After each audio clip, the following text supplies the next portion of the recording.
had meetings with Lisa on it.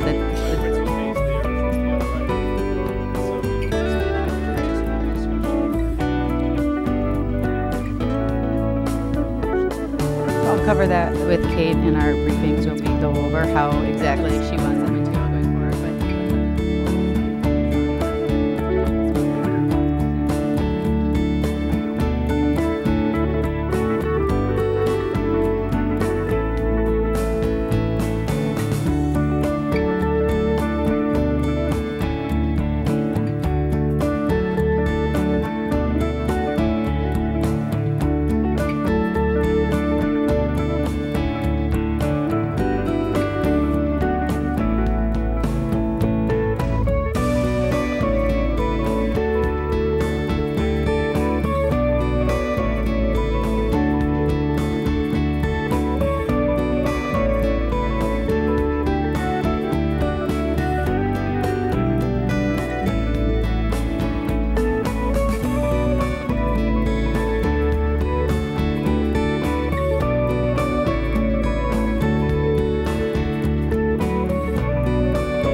And then from there, again, kind of March, April, May, we've just experienced that. It'll be a relatively standard timeline. But I just kind of wanted to give us all clarity in that November, December, January there's going to be a lot. And it's really kind of the onus is on us, I guess, as a board to provide the guidance and direction on the compensation strategy and allocations so that we can build that into the process. Any other feedback? Cool. Yeah. I would really like to, we started the discussion of the thousands, of the policies, suite the thousands, and I'd like to get back to that sooner rather than later. It's down here for August of 2019. And we kind of, we revised the simple ones, and then we identified 4 or 5 where it was, these are ones that need a little more serious attention. And to delay that for over a year. Yeah. And I don't know where it would fit elsewhere. We'll figure it out. But if we could just get back to it sooner rather than later would be a suggestion. Cool. Kelly, anything else that would be helpful for you guys at this stage? No, I think maybe just iterating what Kate said, the sooner the better when it comes to data requests. So if there is, as you're thinking even now about things that are on your mind, to let us know so we can have it at the forefront of our minds too, that would be great. Cool. All right, why don't we switch gears then to cash flow borrowing. You want to take it away? Any words of the wise, Jen? All right. I'm here to present the annual cash flow borrowing kind of process for you today. The actual annual cash flow borrowing happens at the end of the month. So this is an annual process for us as a school district, like most other school districts. We get most of our revenue from property taxes more towards the later half of the year. January into early February, our primary revenue sources come in. And our expenditures happen fairly stable throughout the year. So in order to cover that imbalance, every year we do borrow cash via what is called a tax revenue anticipation note, referred to as a TRAN. So the way this process works is on the morning of September 24th, the Monday of your regular board meeting, we'll be putting out for bid a TRAN for $69 million. That TRAN will go on the market at about 10 a.m. We will get bids and we will identify who are the winners of those bids.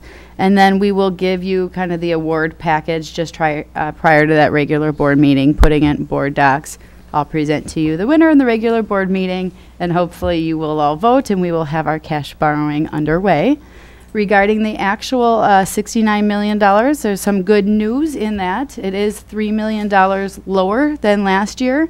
And the year prior was $79 million, so $10 million from 2 years ago. So what that does is it really shows the strengths of the school district's financials, particularly the strength of our balance sheet and of our fund balance. So that's good news. Some hard work over the last 5 years in the budgeting world to get us to a pretty stable point, and that's starting to pay off in our overall financials. Another piece of good news is just this morning we heard from Standard & Poor's, who is our rating agency, and they did give us their 1+, which is the highest available rating for this type of debt. So that's also another good news. That's exactly what we got last year from them as well. So that's pretty much kind of just the process. I'm here to remind you of that. So at the end of this month, you'll see that paperwork come forward. We'll take the board's vote. I'll have Mary help us sign off on it, and we'll be on our way with our cash flow for the school year. So that's pretty much all I have for you today, but I'm happy to take questions. Otherwise, I'll see you at the end of the month. Any questions? Have we always used the same financial advisor? Baird? I don't know about always, but we've been using Baird for quite a while. It's a contract that you bid out, you know, for a multi-year contract. I don't recall off the top of my head when their contract is up, but it might be a year or two. Yeah. They've been good with us so far. So you're starting out 1 for 1, Kelly. Good job. Yeah? All right. Thank you. Then I'll move to the side. Where's the next person come up? Be nice. Thank you. All right, let's switch to the fun stuff. So, yeah. Kate, is it all right if I introduce Absolutely. Yeah. Kelly's going to stay up there because she works really closely with Jacob, but I want to make sure to recognize that thanks to Dean's encouragement and advocacy, we do finally have Jacob here to talk about MSCR. I want to recognize that Jacob's been with us for how long now? 16 months. Maybe? Okay, that's 14 great. 14 months. Okay, a little over a year. Summer. Uh-huh. It's been over a year. Over a year. So, new leader of MSCR. You'll remember that Lucy Chafin was the previous longtime director of MSCR. So this is an important leadership transition for all of us. He went through a formal entry phase as a new leader, getting his head around not only what MSCR does, but more importantly, what the strengths of MSCR are and the opportunities for growth. We are really excited that he's here tonight, not just to make sure everyone understands what MSCR does. It's really, I think, a little unusual that the school district runs the recreation programs for an entire city. It's unusual and it's of great benefit, I think, to us as a school district. But I'm eager for him to share some insight with all of us on what he's learned and where he thinks the opportunities lie. So, welcome. Thank you. Jacob. Do I have to push that and hold it the whole time? No. Thank you, Jen. And thank you, and thanks again, Dean, for trying to, encouraging this to happen. Dean is our representative on the MSCR Advisory Committee, and it's been a pleasure having him as our advocate on that committee, so I appreciate that. MSCR has a long-standing tradition in the community. I think we've been an organization, part of the school district, for 95 years. So it's like, yeah, we're going to be coming up on like 100 years here in a couple. So that should be exciting stuff. And you know, they build, I think, I view MSCR as building these links between our families in the school and the community, and kind of what we do together helps build these well-rounded students. I think, you know, we know that links like this, outcomes, you know, both benefit kids and families. And I've done a lot of listening and learning over the course of the year. And I think a lot of things have come to light that I think MSCR ties to the school district really well and does a really good job of doing. And then I also think there's some real opportunities out there to do some things differently, to think strategically, and really, you know, just do what's best for the community as a whole, whether that's through our schools or through our community-based programs. So really, I'm just going to give a brief overview tonight of some of the work that we do, but more importantly, I'm going to share some insights and some opportunities that I've seen over the course of the year that I've been here. Let's see. So, you know, we really, our mission statement is really to provide opportunities for everybody in the community, you know, through our recreation and enrichment programs. And before I came aboard, you know, they developed some key strategies.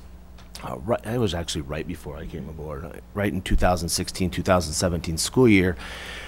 And those strategies kind of laid a groundwork for what MSCR, I think, how they wanted to build relationships and build, you know, avenues within the community, and how they see themselves leveraging their work with the school district and how they leverage that with the community. I see it as an opportunity, you know, so these strategies were developed before I got here, but what I'm really finding is that one of the areas that I really want to focus on in the upcoming year or two is really developing and using some of my parks and recreation background and planning background, and really developing a 5-year strategic plan with MSCR, focusing on community input, needs assessment, and trends in recreation, developing program plans that make sense into the future that we can continuously adapt and build upon, as well as anticipating facility needs.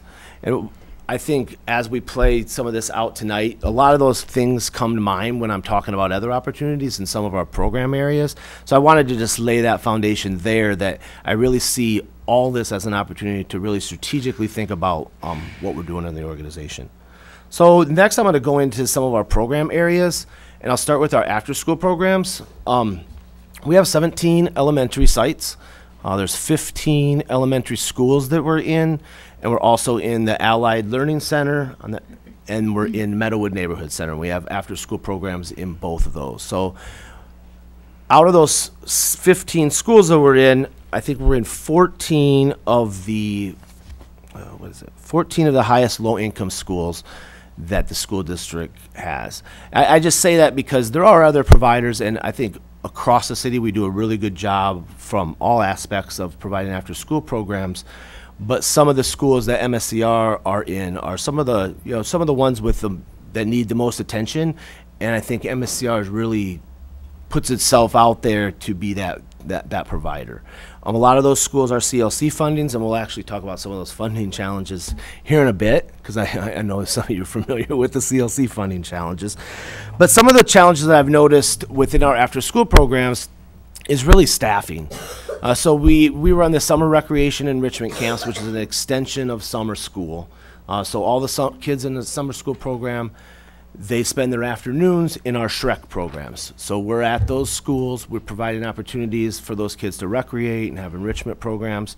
And what we're really finding with that amount of kids in our programs is that to find quality staff, it's just a real challenge. You know, providers across the city are having that challenge. Every provider that provides after-school programs, as well as child care providers, as well as other nonprofits, are really feeling that push on how to recruit and how to retain quality staff. So we're continuing to look at that. We have over 2,200 part-time staff throughout the year, so it's a big task to find a high number of those to be of high quality. One opportunity I see out of that, though, is I think some of those challenges with staffing sometimes leads to inconsistent programming. So one school will be doing something a little bit different than the others, and if we don't have school support at one and enough staffing to go around, some of the policies get jumbled up and we have some inconsistency. So one of the things we're trying to do is really standardize some of the trainings that we're doing. So just recently, actually, Karen and her office did a safety and security plan training with all our site directors, elementary, middle school, and high school. And that's something that had never been done at MSCR. And I've gotten great feedback after it that that our site directors really felt like they were tied to MMSD. They were appreciative of Karen and the staff coming and doing the training. They're on the same page as the principals and the school support staff that they're working with directly in the school. So I think some of those like standardized trainings and more opportunities we can train staff, it will just help with that quality of staff. If we bring young people in, if we can get them trained appropriately, I think we'll have a better job of retraining them and having a high quality program. Middle school and high school, our secondary programs are a little bit different. We actually serve all those schools, so there's not other providers that have direct after-school programs at those sites. Our middle school sites are a little unique in that 8 of them are actually Urban League / MSCR programs. So in the daytime, our staff people run tutoring programs in the schools with teachers, with the school support staff, and then after school, they run the MSCR after school programs. The secondary programs are club-based, so they have a lot of academics, arts, enrichment programs, sports, and different club-based programs. So it's just a kind of a different model as the elementary schools. I do want to note that we do have some unique funding sources as well. We get a lot of Dane County funding through the youth resource centers, and that's for our middle school programs. And then we also get Dane County funding for our driver's ed program. So in our high school program, we offer driver's ed for kids that qualify for it. And right now we have 25 sites, 25 slots at each high school. So right now we serve about a total of 100 kids. I think that grew from 25 kids 4 years ago. So it's not, it sounds like 100 kids, but that's 100 kids that, wouldn't otherwise be getting the opportunity to go through driver's ed, with their costs covered. And we provide some resources with CISA 2 on how they're trained and do some behind the wheel stuff. And eventually we encourage them to get their permits and their driver's license. One of the most exciting programs that I see the secondary, part of the secondary team is our LIT program. I'm not sure if everybody's familiar, but we have a leadership and training program. So a leaders in training program where we take applications from high school students to be a part of this leadership development program. They're trained for, I think it's anywhere between 12 to 15 weeks. They learn leadership skills, mentoring skills. They learn how to work with young people. They learn policies, procedures, safety protocols, and then they are placed in summer camps. So then they go on to work with us part-time for the school year and or summer. I'm really encouraged by that program. We had 80 kids in it this year. And I think I see an opportunity to how do we grow that? How do we give more opportunities to some of our high school students that are, in our schools or in our programs, and how do we gain them access to not just MSCR programming, but how do we get them their first job? How do we encourage them to be local leaders in their community? And right now I'm kind of working with some other Dane County Youth Service agencies on what that might look like. So we're meeting to talk about kind of the future of youth employment in the county. What does that look like if you start collaborating with Briar Patch Services or the Urban League a little more? And how do you do job training and cooperatively together? So we're trying to look at how to make a comprehensive, citywide approach on providing leadership and skills-based training for young people to get their first jobs. So that's really exciting to me. If you have questions while I'm talking, feel free to stop me. We can do questions and answers. Okay, that's fine. We can do that too. It's not such a long presentation. No, it's not. So those are our school-based programs, and then we also have a whole subsection of MSCR that's community-based. So we have quite a few youth programs. They range from, aquatics, we're in all 5 of the MMSD schools, to outdoor recreation, where we do, we manage 2 challenge courses, we do paddling classes, skiing programs. We also oversee a lot of the MMSD environmental education. So the teachers will reach out to our MSCR naturalists and schedule times to go to the Jackson School Forest, and then they do environmental education for classrooms during the school year out the school forest. What I really am trying to do is work on developing strategies on how to improve our neighborhood access and our variety of programming that we do out in the community. One of the opportunities of growth, and one of the things I saw in my previous job with the City of Madison, I worked with like the NRTs and really neighborhood-centric programming, and I really see MSCR has an Explain what NRTs are. What's that? Say what NRTs are. Oh, I'm sorry.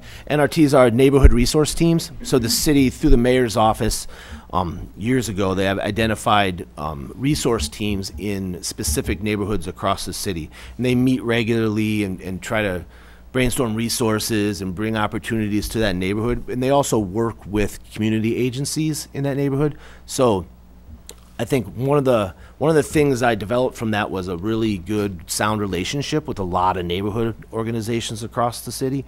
And what I'm really looking for MSCR to do and possibly expand on is how we access those neighborhoods. I have some ideas from neighborhood outreach, we have a neighborhood adventure program, some sports outreach camps, and some different types of things that are under development now that I think will help us not only provide MSCR programs in those neighborhoods, but really reach the kids and the families that that are living there, that are going to the local park there, that are hanging out at their local neighborhood center, and that are living in those areas of town. One of the challenges for growing these areas is resources, quality staff, quality facilities, and I think one of the ideas that has been thrown around by the MSCR leadership team and myself lately is really doing a fee analysis and kind of looking at what our fee structure is. I think it's been a while since the fees got brought back to the board for any increases or any analysis on whether or not there's areas for improvement with that. I think that's one of the opportunities we see moving forward on how to develop some additional revenue to provide some of these additional opportunities.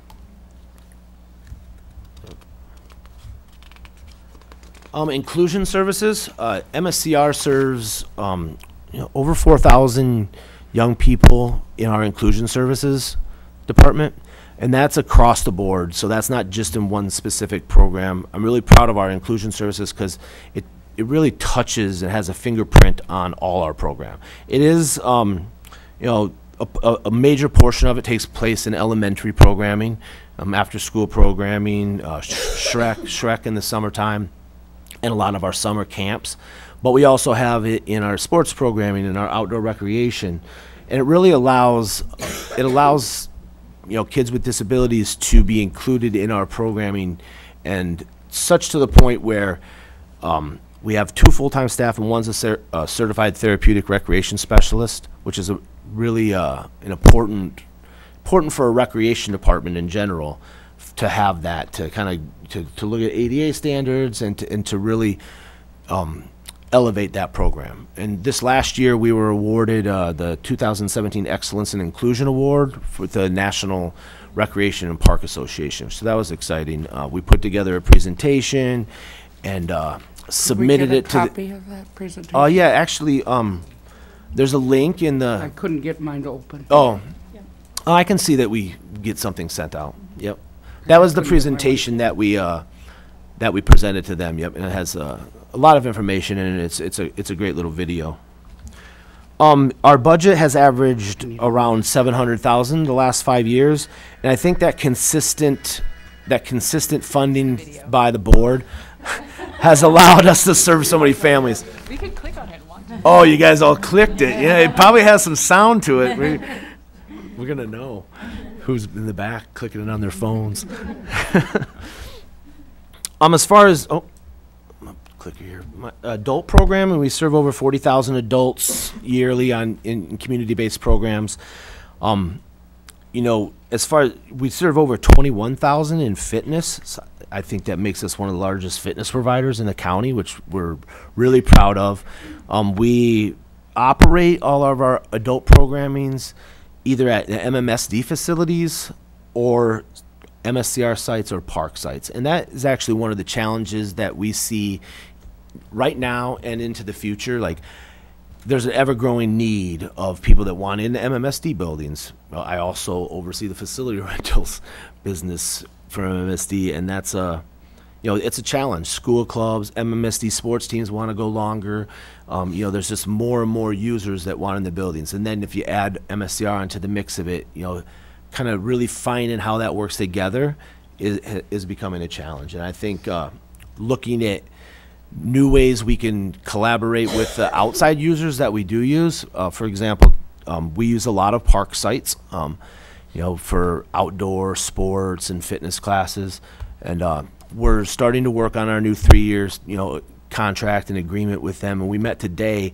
And I think besides just looking at the agreement and how we've done things in the past, we're starting to look at how we can do things better and serve the community better. So today we spent a lot of time talking about input on city capital projects. So the parks wants to hear our input on capital projects and how that affects MSCR programming and what trends we're seeing in the community and in recreation and how that's going to affect their field use and how they access that and give it back to us. So I was really encouraged about that conversation just today, and then as we move forward in the next couple of months.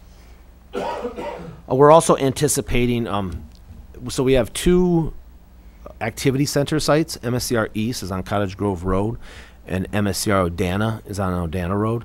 Odana is a very small space, and it's pretty much outgrown its capacity to have any new programming or really expand much programming. I think that lease is up in 2020. So right now we're starting to look at like what does that mean for us and what the possibilities are of possibly moving into a larger space and leasing a space similar to MSCR East on the west side. So that's another consideration. That's obviously not happening today or anything like that, but that's something that's on our mind as we continue to look at where we're doing programming and what's the most effective way to do that.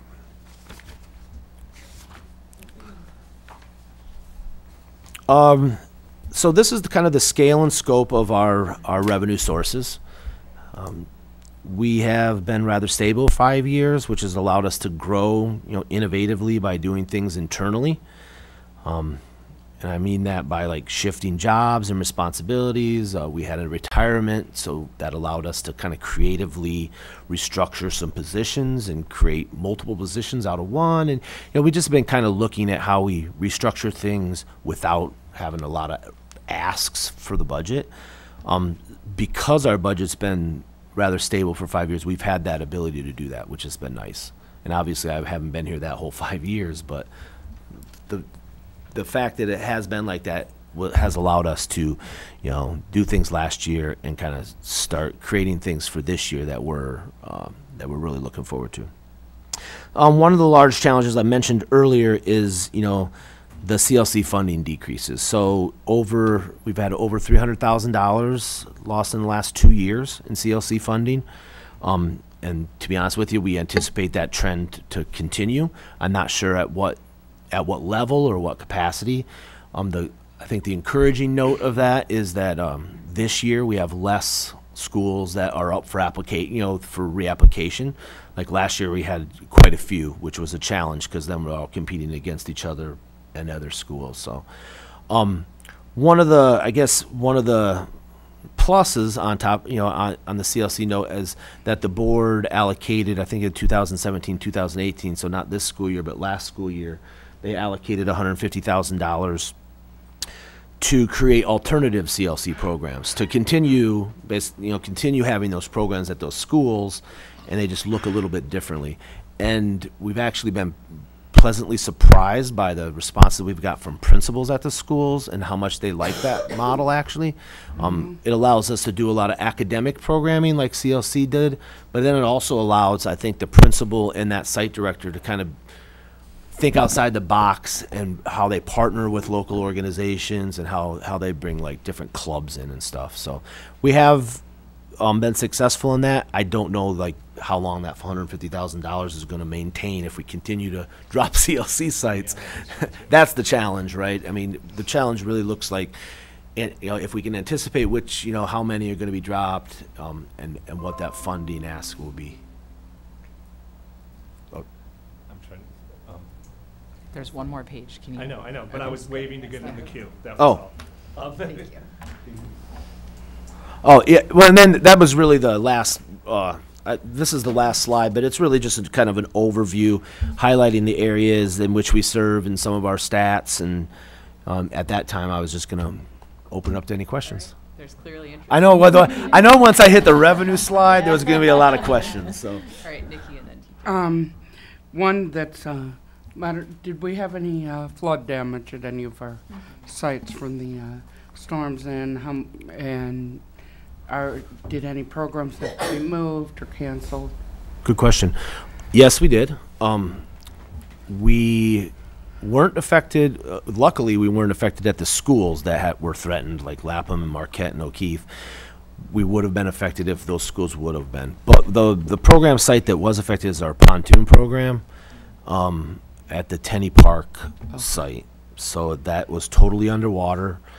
We had multiple staff like securing porta potties from floating down river. Oh, wow. All our life jackets were ruined. The storage shed is like an old wood storage shed. So Warped. yeah, it's probably warped. I mean, the water hasn't even receded out of the floor of it yet.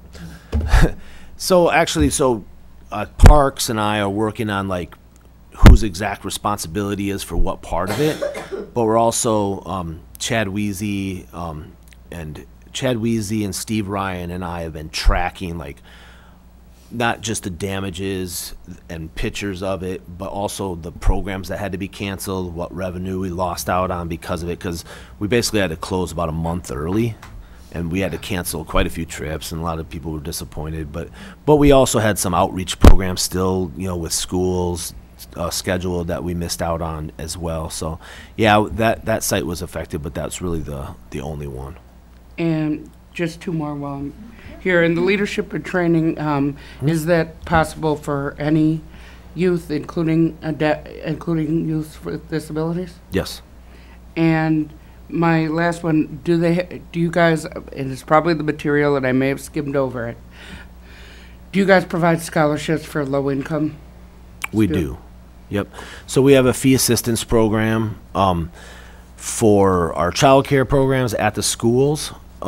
Most of them are free. We do have a section of our Safe Haven. It used to be called Safe Haven. Now we rebranded this year. They're MSCR enrichment programs, but there's costs associated with that. But we have fee assistance available for those programs, and then we have fee assistance available for all our community programs if it's part of the application process.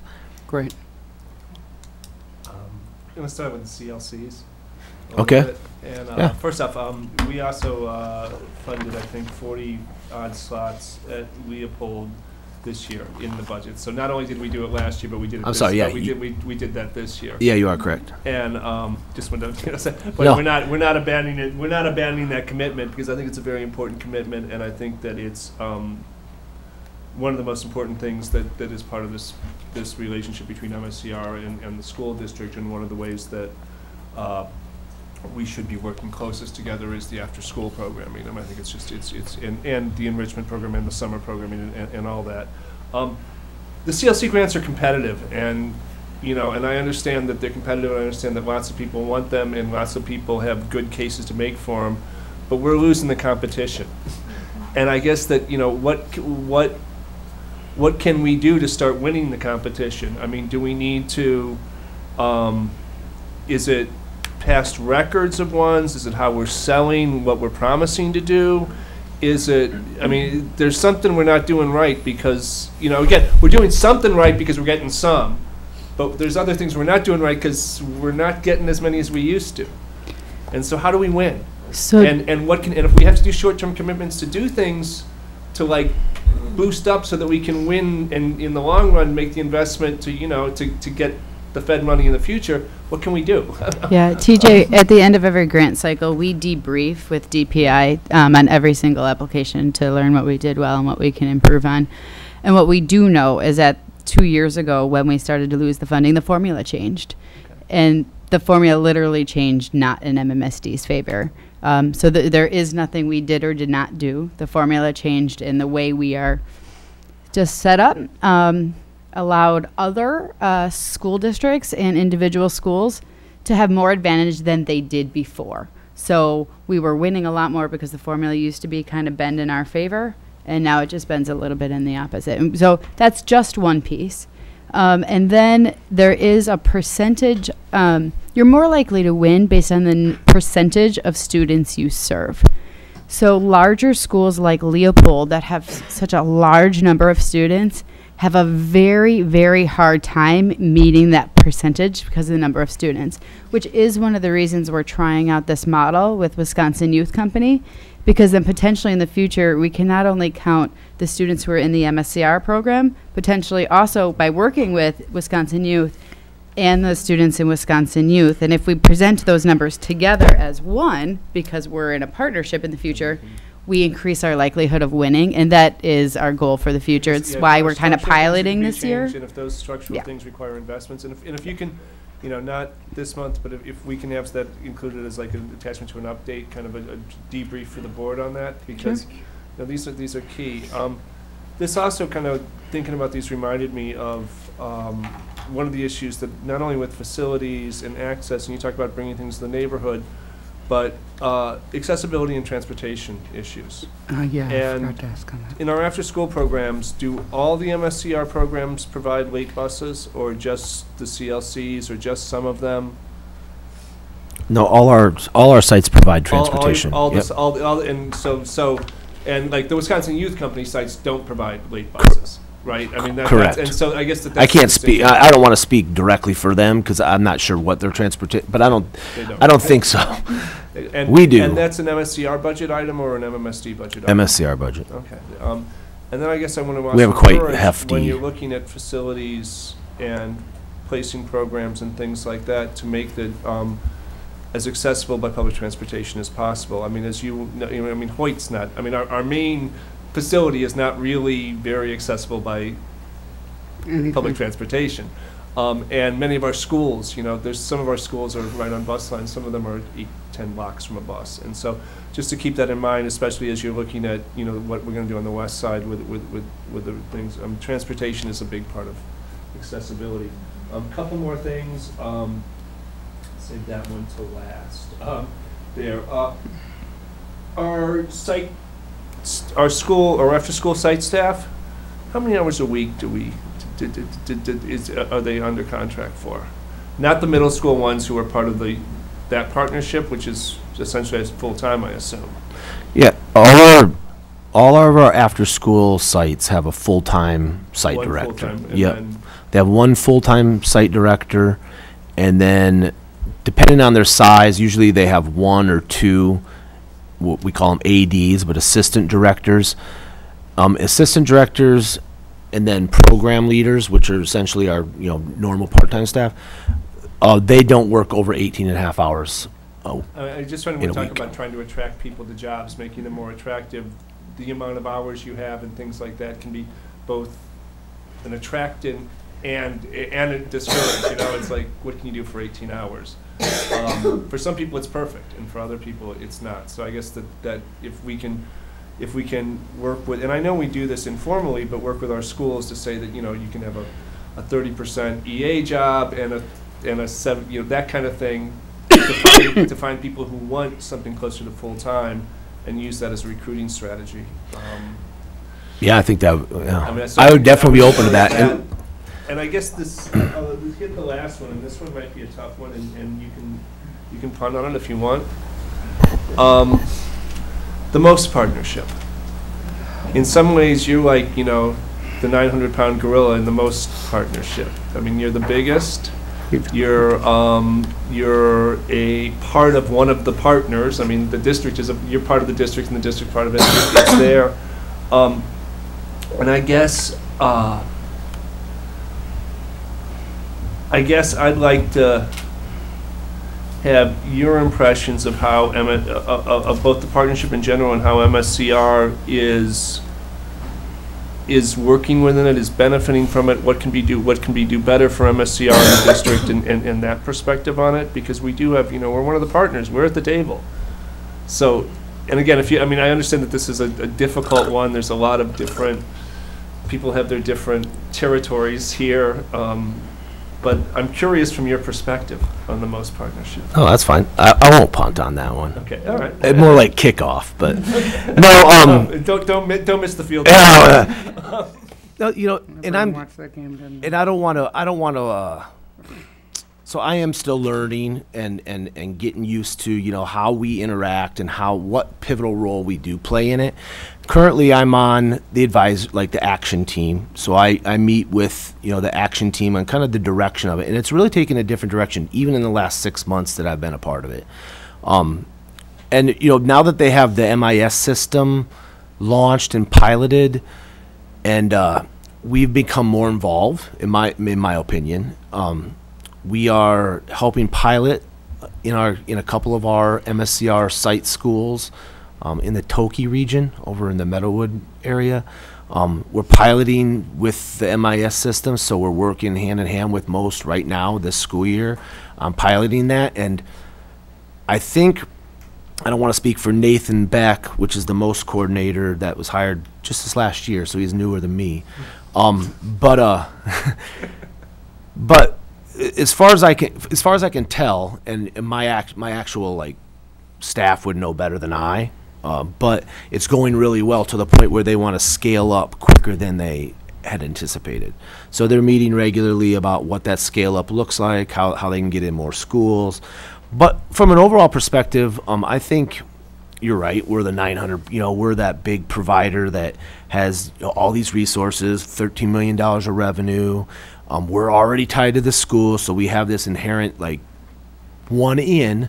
But I think looking past that, I think my approach to my work has always been to kind of not think of things that way, but really how do we sincerely build this collaboration. And I've approached most in the same way personally. So I've been very open to what has been going on at most. I'm open to the direction they're going, and I just look forward to seeing how all this new actual systems that they're launching this year play out. And I guess until that's really to be determined, I'll have more to say then. But right. I'm encouraged don't hesitate, because I do think I'm encouraged about the direction. I think that this is yet another thing we have to get right.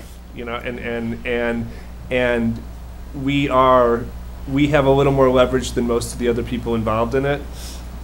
And so that if the direction needs to shift in one way or another, we need to use that. We need to do that, because we also have more skin in the game than a lot of people with this. So yeah.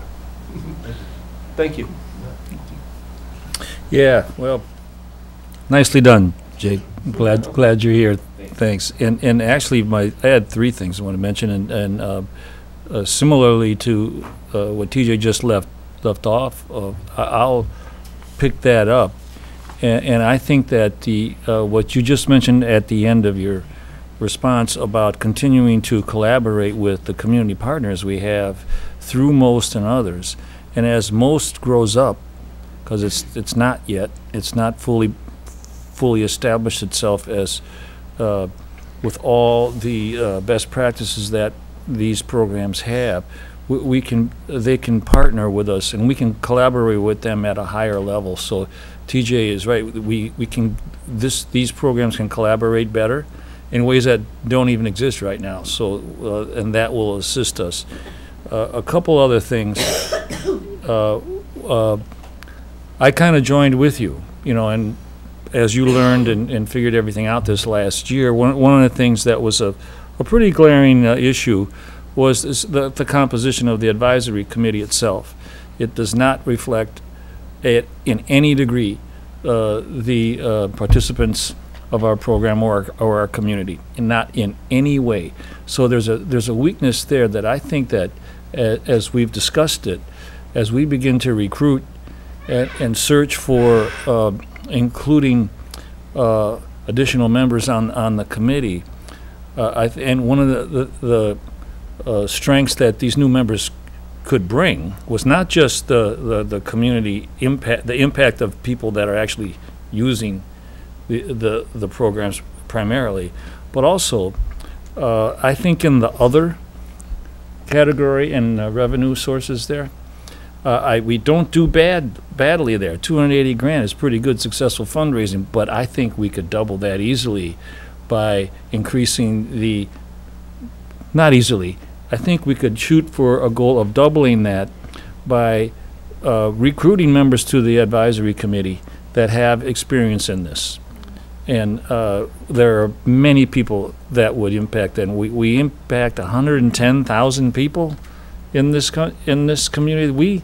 That's half of everyone who lives in Madison. So there's an opportunity there for us to increase our resources by altering the membership of the advisory committee. And so really this year we're going to try to work on that aspect of it, which I think will be a big help here. A couple other things. And going forward here, you've been there a year, so you kind of got an idea as what really get things to look for. But what would be on your wish list? As where could this go? 13 million might not be enough. You know, let's see where we can expand that and reach into the things. And then I've enjoyed being on the board because it also gave me an opportunity to address the outrage that when I was called out by one of your umpires and I was safe. So I want to make sure that gets addressed going forward. So it's personal. Get that quality staff there so that those mistakes don't happen. Anyway, so yeah, but the wish list, you know, give us an opportunity to hear that of how we could address. What do you think we could do to address these things? And I think we can work on that this next week or this next year. But also the advisory committee. I think there's an opportunity there to really address some of the funding issues there by changing the composition or adding to it. People are there are great. But we need to add to it. Yeah, I appreciate that. And Dean is right. We are actually currently actively seeking community members to be a part of the advisory committee. So if anybody has any friends or family members that you think would be good, please send them my way. Or if Simpson Free Press knows anybody out there. Happy to have other organizations. One of the strategies we talked about was other organizations, maybe a representative from some different places. So thank you. Yeah, we tap into some of these partners and they should get on the board. James? Yeah, a couple questions. One of your bullet points was 37% staff of color. Can you give some details about where are those staff located? Are they seasonal? 37% staff of color, what does that mean? I mean, for example, there's so many layers of staff in MSCR. For example, are you guys still located in Doyle? Not Doyle, but Hoyt? And what does Hoyt look like these days? So talk about that 37%. Everyone knows I hate these big aggregate numbers. What does 37% staff of color mean? For example, in the school district, we know we have a lot of staff of color in food service. So what does it mean? Good question. That stat is out of our whole 2,200 people that over the course of a year work for us. I think the majority of the staff of color that we have are in our school-based programs. That's for sure. In our after-school programs, in our summer camps, in our programs that are outside of Hoyt. Hoyt, could use a little boost of, diversity. So part of our internal racial equity team is kind of looking at that. What are we doing, you know, we're doing really well at certain areas of our organization on recruiting and getting staff of color in the door. But what are we doing to like retain them? What are we doing to give them opportunities for promotion? What are we doing to give them opportunities to apply for different jobs? So we're kind of analyzing that right now. I would say out of our full-time staff, and I don't have it in front of me, but when we have a all-staff meeting of 76 people, I would say 20 to 25, 20 of them are people of color, but most of them are in our school-based programs.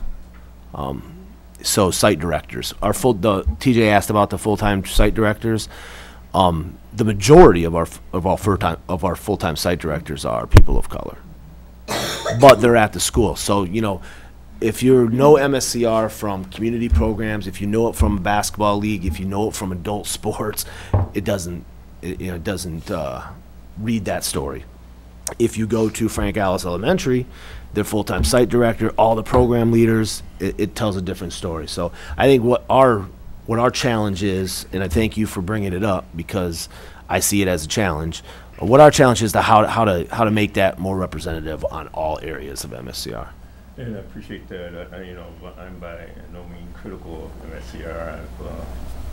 I've worked for MSCR for a number of years, and I think MSCR does a great job.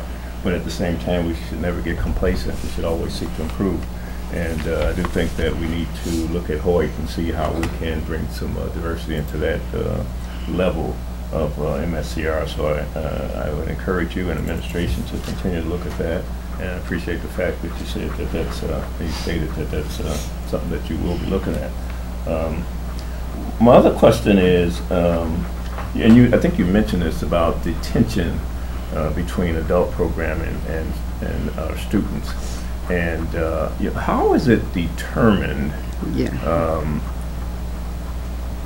How do you slice up that time? What's the time and space? We only have so much, for example, after school 4 to 10 in our buildings. So what's the policy there? How do we determine? I've heard criticism around how adults are getting preference, for example. Whether that's true or not, I don't know. So how do we determine, on a personal level, I think our schools go to our students first. That's where I am. I just think that there are schools, the student schools, I think the students should get preference on facilities and things like that because that's who we serve. So how do you handle that tension? I mean, what's the policy there? What's the approach? The policy, the process is there's a certain time period, like without getting too broad, like let's take a high school as an example. The policy has always been and still is that there's a certain time period where it kind of switches over. So it's for like the MMSD high school sports and clubs until 7 o'clock. And that's when they're supposed to schedule practices. Obviously, when there's games and stuff, those obviously take priority. But as far as practices and like gym space goes, that's till 7 o'clock, and then MSCR programming starts at 7:15, and that's just how it's always like been, and that allows, you know, we've talked like athletic directors and I meet regularly now, and we're starting to build a good relationship. Our sports director meets with them even more regularly than I do. So we're really looking at that, and there's a push where, you know, each year, we want it till 7:30.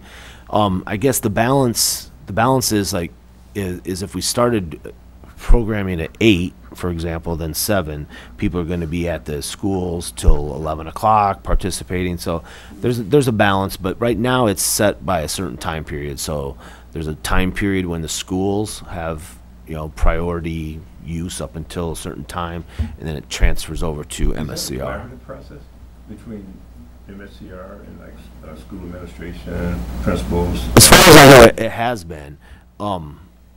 Now I think back in the, you know, years ago, I think we even started earlier, and as sports continue to, you know, go later and later, we've been pushed back to 7:15, and I think that's the threshold it is right now. As far as like facility use across the rest of the school, like middle schools and high schools, and that's really like a community thing. You know, those people like ask for permits, like the YMCA, you know, NSBE, different youth serving organizations, different after school providers, and that time period is usually after 5:30 or 6 o'clock, whenever the after school providers in the school system, and then after that it's open to facility rentals and permits. All right, I'm going to jump in. I have a couple of little questions or comments and then two kind of big picture ones. The first, maybe picking up on James's 37%. Gosh, I'd love it if the district was at 37%. I wonder, is there a way to even create like a recruiting funnel where your LITs go into MSDR and MSDR goes into MMSD? I mean, we've got kind of these grow your own programs that we pay incrementally for, and this is a self-funding kind of flywheel, right? Like it's really, we've got young people working in schools, being served by schools, and potentially then being employed by schools. So it's just a thought, but it seemed like if you've got a pool of people available, that's... Yeah, I'll jump in on that one if you guys don't mind, only because I'm on the Forward Madison leadership team that is, as of this year, housing the Grow Our Own program so we can analyze them more deeply, and we've recently been having some more expansive conversations about how we bring in youth workers into the pipeline, which could be MSCR, but that could be the Urban League, Centro Hispano. I mean, we think there's a kind of a there's a pipeline that we're not tapping into yet. Gosh, you know that this Roots to Rise program that I just think is so phenomenal, that is essentially, it's a youth employment opportunity for high school students during the day to act as an assistant in a teaching assistant in a classroom, right? And that's actually city funded. It's not. So anyways, we can connect. No, offline. I think they were talking about that at that meeting I was at with the youth agencies, discussing youth employment, that Roots to Rise. Yeah. I wasn't familiar with it until they... I mean, I've spoken with a couple of the families involved, and it's been a really positive experience. So anyway, so that was kind of comment one, maybe tacking on to that.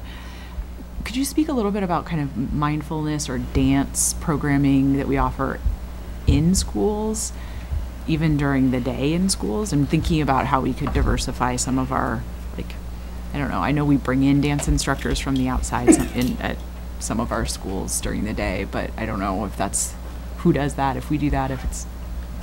The only thing I wanted to add to that question, Kate, is because MSCR is entirely funded, or for the most part, and funded by Fund 80, we actually have to be really careful about what MSCR resources are provided, like in the academic space. So Fund 80 resources need to be available to the full community.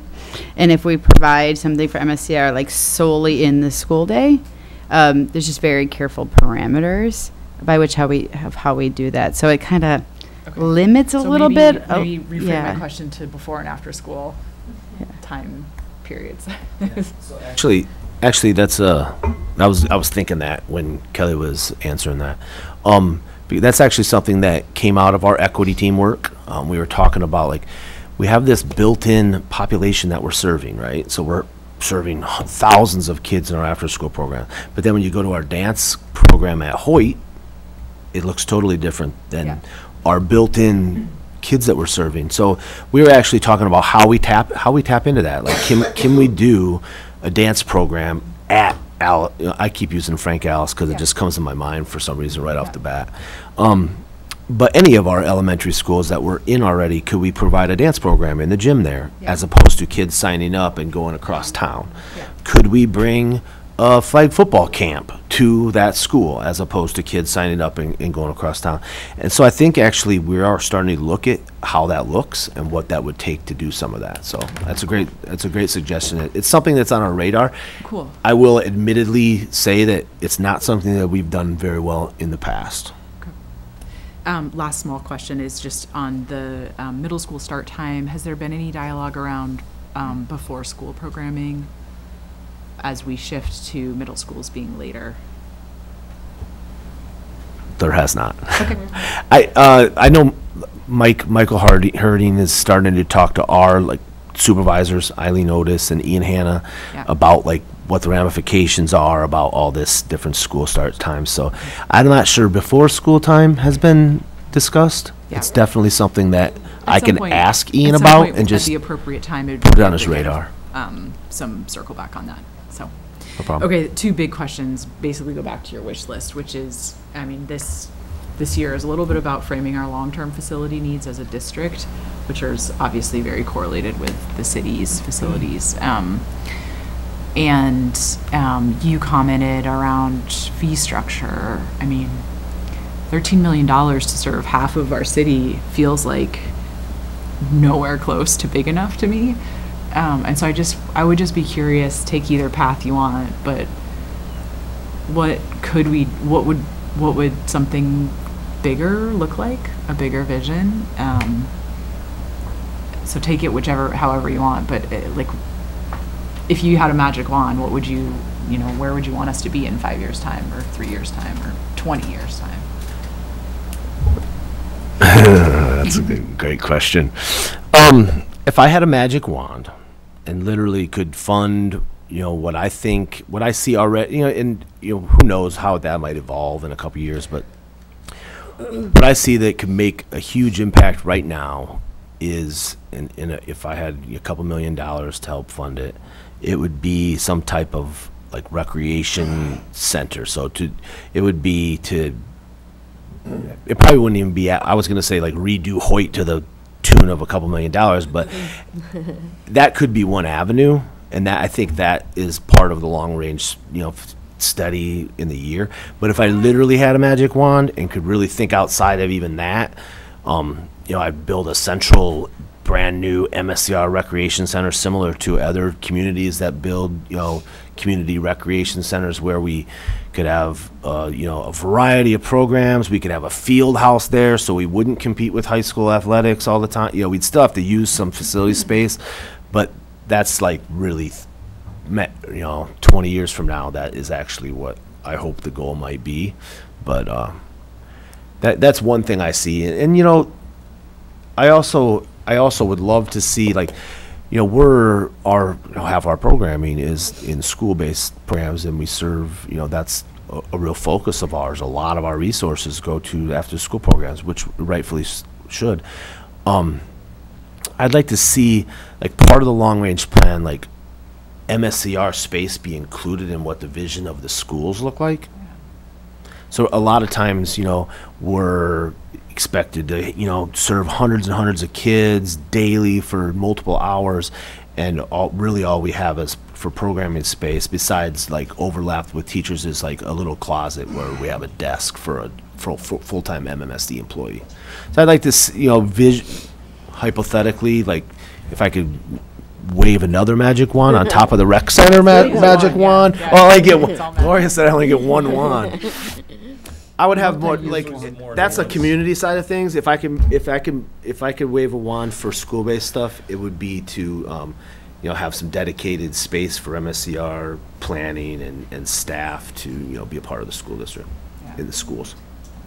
I mean, we have a unique opportunity, and Mary, I'll wrap up, but it's a little unusual to be as a part of the district, I think, for a community recreation programming, and it feels like a unique opportunity to be really collaborative around after-school programming, around space. I mean, we could have, student grants for club athletics or club dance teams or whatever that East High School students vote on. Like, there's all this stuff that we could do if we just totally open the box. And so as you get your legs under you more and we kind of evolve what that looks like, I certainly would be very interested in how you might want to expand it, and if that means differentiating our or, facilities, et cetera. I think that's a conversation we should have. So, Mary.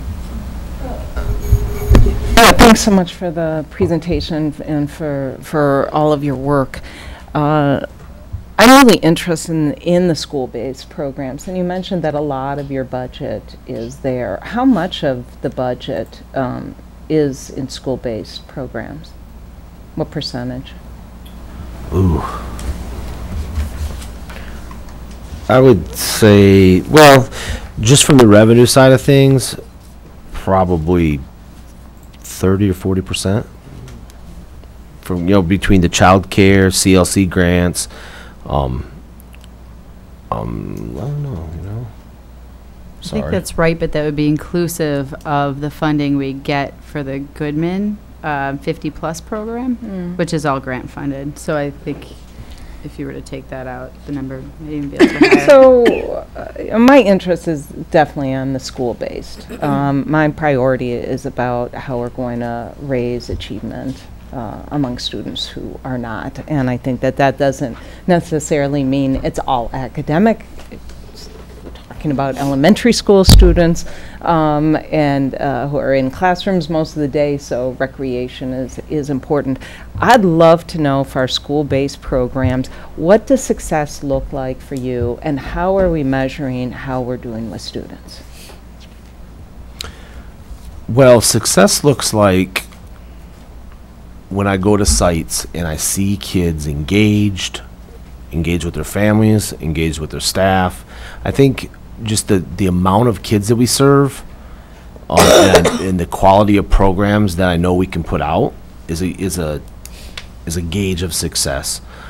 If we had program, like, I'm not going to use another provider, but I've been a part of programs in other communities that weren't of high quality as MSCRs are, and what happens is you continue to lose kids, and then next thing you know, you have 25 kids. Right now, we have wait lists for most of our schools because we can't find enough staff to serve the amount of kids that want to be in our programs.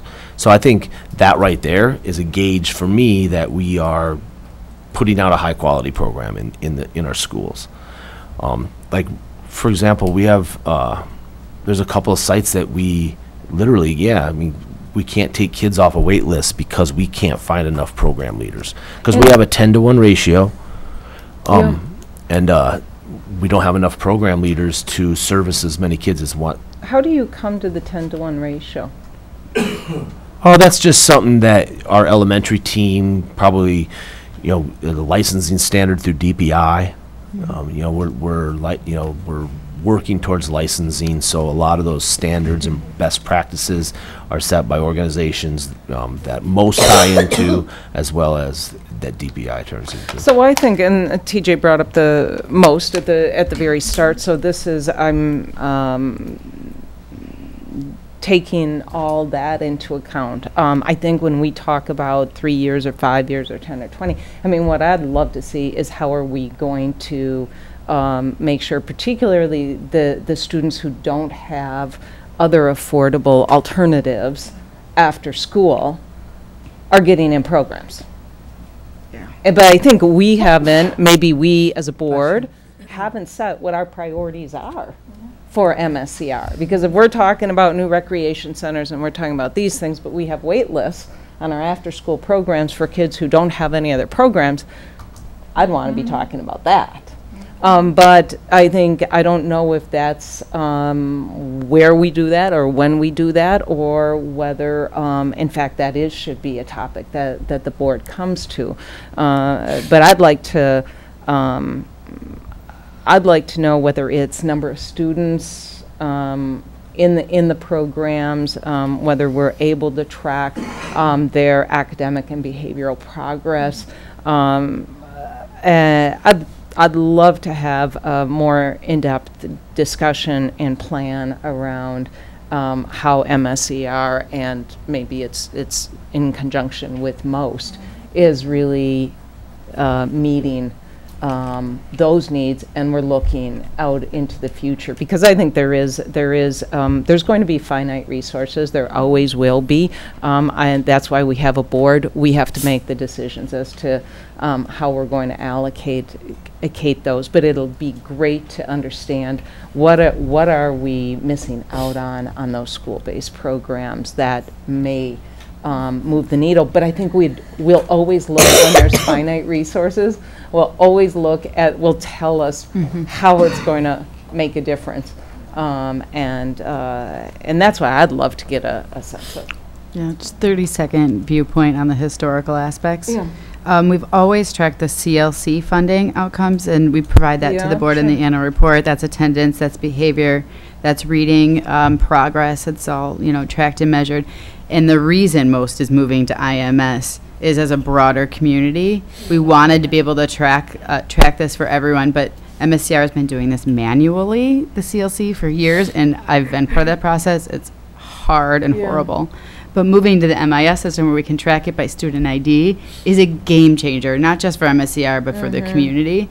So like I'm very confident and thrilled to hear that they might be moving it up in timing, because that is exactly what we need to get to where you're at, Mary. How many students do you think that are low-income students, you know, qualify for free and reduced lunch at the elementary school level, are on wait lists at the schools where we have programming? I mean, I guess a number would be hard to say. We do have our larger sites that have a handful of kids on wait lists. I wouldn't say it's like hundreds by any means. The majority of our kids, particularly at CLCs, are all low income or under, you know, they are academically referred by their teachers. There's only a couple schools that I know of right now that have that wait list to staff ratio problem, and those are just examples. There's probably 10 to 15 kids on those wait lists at 3 or 4 schools. So it's, I mean, it's not insignificant, but it's not hundreds by any means. Okay. But we don't want it to become hundreds. No, we don't want it to become 100. Yeah, good point, Nikki. So I have a question on driver's license. Mary, are we done? I'm sorry. Yes, thank you. I have a question on driver's licenses.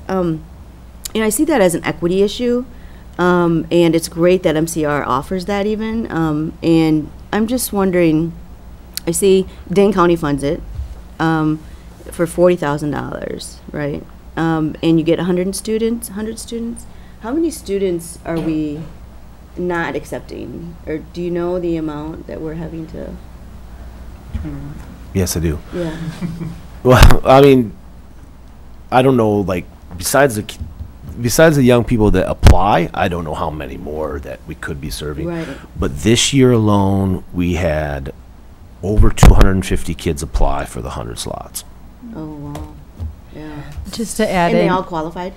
Would they all have qualified? I mean, I'm not sure if they all would have, Okay. like, easily qualified, but they qualified enough to apply. okay. Just to be clear, I wish it were a funding challenge. Like if it was actually just a funding bridge, I think between us, Dane County, and a handful Yeah. of partners, we could expand. Unfortunately, it's much more complicated than Okay. that. There aren't actually enough driver's education teachers Mm. or behind the wheel providers available here in Dane County. We're partnering with CISA too. We've tried to expand, and they don't have the drivers for us. And so we're actually having a hard time even servicing the 100 kids we have with the limited number of drivers that we have. And it's a very complicated problem, much driven by the state. That's happened over the last 10 years. So I'm happy to take that offline because I have a lot of my own opinions. But unfortunately, it's not just a funding challenge that we could get over, because I would love to fundraise and double Right. it if I could. But fundraising isn't our first hurdle. Just as a reminder, about 3 years ago, Joe Parisi and his chief Yeah. of staff came to us saying, hey, what do you think about driver's ed? What might we do? Kelly actually took the lead with Joe's chief of staff to develop this program and get it off the ground. So she'll be a good resource for us to think about what it might look like to expand the Pardon? opportunity to more kids. Pardon my naivety, but when exactly did we take driver's ed out of the actual curriculum? That's a good question. 10 years ago, and it happened due to some decisions made at the state level in the budget. Okay. Correct me if I'm wrong, Kelly, but that's not just a Madison school No, district that's- thing. No, That's a Statewide state. problem. Yeah. Milwaukee is also very loud and vocal about trying to get this fixed, and so we've had numerous conversations with Milwaukee as well. We're seeing a little bit too. Mm-hmm. County now obviously works, the pilot started in Madison, to the first 25 kids, but now it serves districts outside of Yep, that's correct. Madison. So if you're just like, if you're a student that has the fund, the money, right, family, Mhm. you can go to a private, Correct. and they have, so the issue is not having drivers and instructors that would be assigned to work in this program. Yeah, to try to make it really quick, those Sorry. private providers their drivers, the teachers, are actually done under completely different laws and regulations. So they can be drivers under like AAA for much lower barriers of entry. But Okay. because of the law, if you're working with the school district, you need to have 20 credits and all these classes, and so there's just very different barriers to entry, so there's no drivers available on this end, Gotcha. and they're all available over in the AAA private world. Okay. Thank you. TJ? I'll try and be quick because it's my second time around. I want to pick up on some of the things that Mary said, and though giving short shift to recreational and adult things is not, what I want to do, it's how I feel like Mary, that where we contribute to our academic success is got to be the sport's first priority. And I guess I'm glad that, we have tracked the CLCs.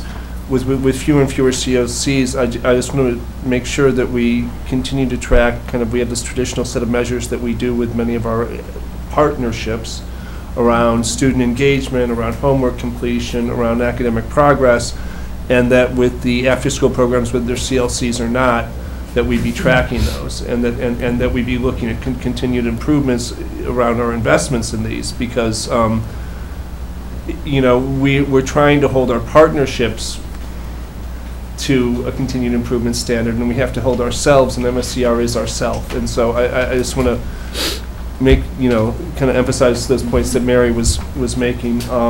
Number two is something very specific. Last year, and this came up during the budget process, last year Leopold served 83 students, and this goes to waiting list. We funded slots for, I believe, 40-something students with Medicine Youth Company. How are those students selected? The Wisconsin Youth Company they worked with the principal, the school support staff, and they're probably in the middle of selecting a lot of them now, because CLCs don't usually start till after school started a while, because they need the academic referral. So I know they took registrations like they normally would for their child care program portion of it, and then they were working with the school-based leadership staff on identifying students to be in that CLC portion of it. Okay, and if, I'm guessing that Leopold will have referrals in the 70 to 80 range as they have in the past, and we've got 40 slots. And so if we can encourage Wisconsin Youth Company to build their capacity to serve more students in that site, we will find the funding to do it. And I think that's just, it's not that much. And I think serving, and two other things. One is, when we're talking about facilities, I think that you should, in our building excellence plan, that to the extent possible, that we should be integrating this in the planning. And my personal position as you look for future spaces and things like that, two things that I think are important. Number one is I think that Madison is geographically so large that a single central thing is not a good idea. I think you need to have 3 or 4 satellites. And number two is I much prefer owning to leasing. And final point is, I don't know about the other board members, but in addition to the bulk mail on all of your programming guides, I get a very expensive mailing in an envelope of every programming guide you put out, and it's like a $3-4 mailing to do that. And if you can just put us in the bulk mailing as a board member. The board always gets, I get like 3 copies because I get one. Yeah. I get one because I'm a no, user. and so if just put us in the bulk mail list, and Yeah, and we get don't do 3. this. We get multiple copies, and and some of them are in an envelope, and it's Yeah, like the and board you look ones at are the in an cost, envelope. and it's like a $3 mailing. Yeah. Yeah. So stop that, please. It's $21. There's 7 of us, so Just a small Yeah. something that I keep you Fair when it enough. comes, you remember it, and then you forget it, right? I get like 3 of You them. get on it the same too, day. right? Oh yeah. Yeah. See, Yeah. we've never talked about it. I think you're getting mine, because I don't think I You'll get on there soon. You'll get it soon, You'll trust get me. it Yeah. Yeah, it's like special. It's like hand addressed or something. Yeah, it's hand addressed. It is. Yeah. Yeah.